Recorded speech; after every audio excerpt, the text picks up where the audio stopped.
आज Doubtnut app download करें। Doubtnut पर अपने सभी गणित, रसायन विज्ञान, भौतिक विज्ञान और जीव विज्ञान के डाउट्स का करो सफाया। बस प्रश्न की फोटो खींचो, एक ही प्रश्न को क्रॉप करो और तुरंत वीडियो सोल्यूशन पाओ। अभी डाउनलोड करें। प्रश्न दिया हुआ है कि दो क्षेत्र रेखाएं एक दूसरे को नहीं काटती हैं, ऐसा क्यों?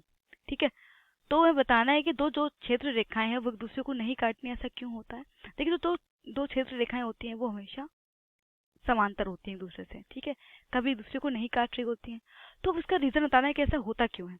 तो मान लेते हैं कि दो क्षेत्र रेखाएं हैं, वो एक दूसरे को काट रही हैं, ठीक है।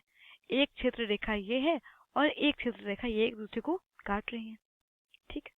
तो देखिए, अब हम अगर क्या करें कि क्षेत्र रेखा पर किसी बिंदु पर अगर स्पर्श रेखा खींचें, ठीक है, तो अगर क्षेत्र रेखा में किसी बिंदु पर अगर स्पर्श रेखा खींचते हैं तो यहाँ पर लिख लेते हैं कि क्षेत्र रेखा पर स्पर्श रेखा उस बिंदु पर वैद्युत क्षेत्र की तीव्रता बताती है। तो स्पर्श रेखा क्या करती है? स्पर्श रेखा उस बिंदु पर वैद्युत क्षेत्र की तीव्रता बताती है। तो अगर हम यहाँ पर जो हमारी ये क्षेत्र रेखा है, अगर हम इस पर क्या करें, ये एक बिंदु ले लें और इस बिंदु पर स्पर्श रेखा खींचें, तो ये स्पर्श रेखा क्या बता रही होगी कि जो वैद्युत क्षेत्र की दिशा है वो इस ओर है, ठीक है। तो देखिए, अब हम क्या करते हैं कि मान लेते हैं जो हमारी पहली रेखा है ये है E1 और ये है E2, ठीक है। अब देखिए, तो अगर हम कटान बिंदु ले लें और कटान बिंदु पर अगर हम क्या करें, स्पर्श रेखा खींचें, तो अगर हम E2 के लिए स्पर्श रेखा खींचेंगे तो क्या होगा, E2 के लिए स्पर्श रेखा खींचने पर जो दिशा होगी वो किस तरफ होगी, इधर होगी, ठीक है।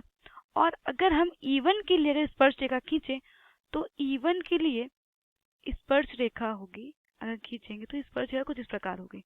तो इस प्रकार हम देख सकते हैं कि कटान बिंदु पर क्या है, दो जो है वैद्युत क्षेत्र की जो दो दिशाएं आ गई, ठीक है।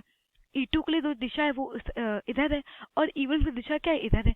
तो इस प्रकार हमने देखा कि कटान बिंदु पर दो वैद्युत क्षेत्र की दिशाएं आ रही हैं, ठीक है। यहाँ पर लिख सकते हैं कि यहाँ पर दो वैद्युत क्षेत्र की दिशाएं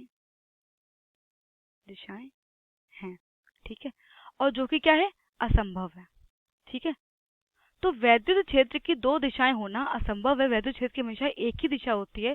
जबकि अगर हम कटान बिंदु देखें तो कटान बिंदु के लिए दो वैद्युत क्षेत्र की दिशाएं आ रही हैं। तो इसलिए वैद्युत क्षेत्र जो हम कह सकते हैं वैद्युत क्षेत्र रेखाएं होती हैं वो कभी भी एक दूसरे को नहीं काटती हैं, ठीक है, हमेशा एक दूसरे के समांतर रहती हैं। तो ये हमारे प्रश्न का उत्तर है कि दो क्षेत्र रेखाएं एक दूसरे को कभी नहीं काटती हैं, क्योंकि कटान बिंदु पर दो वैद्युत क्षेत्र की दिशाएं मिलती है हमें, जो कि असंभव है। कक्षा 6 से 12वीं से लेकर नीट, IIT, JEE वो एडवांस के लेवल तक 1 करोड़ से ज्यादा छात्रों का भरोसा। आज ही डाउनलोड करें डाउटनेट ऐप या व्हाट्सएप करें अपने सारे डाउट्स 8400 400 400 पर।